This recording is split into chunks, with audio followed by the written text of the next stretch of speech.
வணக்க மக்களே, சற்று முன்னுடையான செய்தி ஒன்று வெளியாகுவதாம். எடப்பாடிக்கும் அண்ணாமலைக்கும் நன்றி சொன்ன விஜயா துணை நின்றதால் நெகிழ்ச்சி பேச்சு. வாங்க வீடியோவை முழுமையாக கண்டாம். அதாவது வருகின்ற 2026 சட்டமன்ற தேர்தல் இன்னும் 6 மாதங்களே உள்ள நிலையில் தான் அனைத்து கட்சிகளுமே தங்கள் கட்சி பணிகள் எல்லாம் தீவிரமாக மேற்கொண்டு வருகிறது.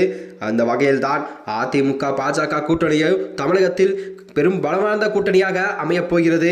அவர்தான் மட்டுமன்றி வருகின்ற 2026 சட்டமன்ற தேர்தலில் அதிமுக பாஜக கூட்டணியானது தமிழகத்தில் கண்டிப்பாக பெரும்பாலான வெற்றியுடன் ஆட்சி அமைக்கும் என்ற நிலையில் தான் எடப்பாடி அவர்கள் அதற்கான முயற்சியை எல்லாம் மேற்கொண்டு வருகிறார்.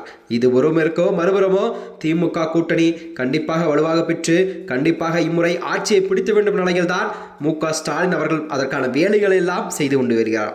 இப்படிப்பட்ட இருக்கும் நிலையில் தான் தமிழக அரசியல் சூழலில் கரூர் சம்பவம் தொடர்பாக விஜய் அவர்கள் ஒரு உருக்கமான வீடியோ ஒன்றை வெளியிட்டுள்ளாராம். தனக்கு துணையாக நின்ற எடப்பாடி பழனிசாமி அண்ணாமலைக்கும் அவர் நன்றி தெரிவித்துள்ளதில் தான் இது அரசியல் வட்டாரத்திலே ஒரு பெரும் பரபரப்பை எல்லாம் கிடைப்பு வந்ததாம். அதாவது கரூரில் தாவக தலைவர் விஜய் தேர்தல் பிரச்சாரத்தில் ஈடுபடும் பொழுது ஏற்பட்ட கூட்ட நெரிசலில் 41 பேர் உயிரிழந்த சம்பவம் தமிழகத்திலே ஒரு பெரும் சோகத்தை எல்லாம் ஏற்படுத்தியதாம். அதாவது கரூர் சம்பவம் நடந்தவுடன் விஜய் உடனே சென்னை கிளம்பி சென்றதும் கடும் விமர்சனங்கள் எல்லாம் உள்ளாக்கியதாம். இந்நிலையில் தான் கரூர் சம்பவம் தொடர்பாக விஜய் அவர்கள் முதன்முறையாக வாய் திறந்து பேசியுள்ளாராம். இது தொடர்பாக அவர் உருக்கமான வீடியோ ஒன்றை வெளியிட்டுள்ளாராம். அதாவது, என் வாழ்வில் இது போன்ற ஒரு துயரத்தை நான் பார்த்தது இல்லை, நடக்கக்கூடாது நடந்துவிட்டது என மனம் முழுவதும் வலி மட்டும்தான் பாதிக்கப்பட்ட மக்களை நான் கண்டிப்பாக விரைவில் சந்திப்பேன். 5 மாவட்டத்துக்கு பிரச்சாரத்துக்கு சென்றோம், ஆனால் கரூர் மட்டும் ஏன் இப்படி நடக்கிறது? மக்களுக்கு எல்லாம் உண்மை தெரியும். கண்டிப்பாக மக்கள் இதை பார்த்து கொண்டுதான் இருக்கிறார்கள். கண்டிப்பாக கரூர் மக்கள் உண்மையை சொல்லும் பொழுது கடவுளே வந்து உண்மையை சொல்வது போல் எனக்கு தோன்றும் என்றும் விஜய் அவர்கள் தெரிவித்திருந்தாராம். அது மட்டுமன்றி, நாங்கள் காவல்துறை அனுமதி வழங்கிய இடத்தில்தான் பிரச்சாரம் செய்தோம், வேறு எதுவும் செய்யவில்லை.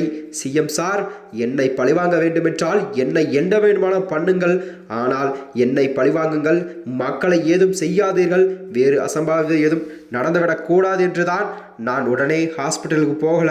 நண்பர்களே, தோழர்களே, எனது அரசியல் பயணம் இன்னும் வலிமையாகத்தான் உங்களிடம் நான் தொடர்வேன் என்று விஜய் அவர்கள் உருக்க தெரிவித்திருந்தாராம். அது மட்டுமன்றி அவர் தெரிவித்ததாவது, தொடர்ந்து தனக்கு ஆதரவு நின்ற எடப்பாடி பழனிசாமி அண்ணாமலை அவர்களுக்கும் நான் நன்றி சொல்லும் விதமாகத்தான் இதை பார்க்கிறேன். இந்த கடினமான காலத்தில் கூட எங்களுக்கு ஆதரவாக இருந்த அனைத்து அரசியல் தலைவர்களுக்கெல்லாம் நான் நன்றியை தெரிவித்துக் கொள்கிறேன் என்று விஜய் அவர்கள் அந்த வீடியோவில் பதிவிட்டிருப்பது அரசியல் வட்டாரத்திலே ஒரு பெரும் பரபரப்பை எல்லாம் கிளப்பி வந்தது. அது மட்டுமன்றி வருகின்ற 2026 சட்டமன்ற தேர்தலில் விஜய் அவர்கள், அதாவது தமிழக வெற்றி கழகம் கட்சியானது மீண்டும் தொடரப்படுமா என்ற நிலையில் தான் மக்களிடம் ஒரு கேள்விக்குறியாகவும் இருந்து வருகிறது. ஏனென்றால் இந்த கரூர் சம்பவமானது தமிழகத்திலே உலுக்கி போட்டிய ஒரு பெரிய எல்லா மனமுடைய வருத்தப்படக்கூடிய சம்பவம்தான் இதை பார்க்கப்படுகிறதா. இது மட்டுமன்றி மேலும் இது போன்ற வீடியோக்களை தெரிந்து கொள்ள நமது சேனலை மறக்காமல் சப்ஸ்கிரைப் செய்து கொள்ளும். நன்றி, வணக்கம்.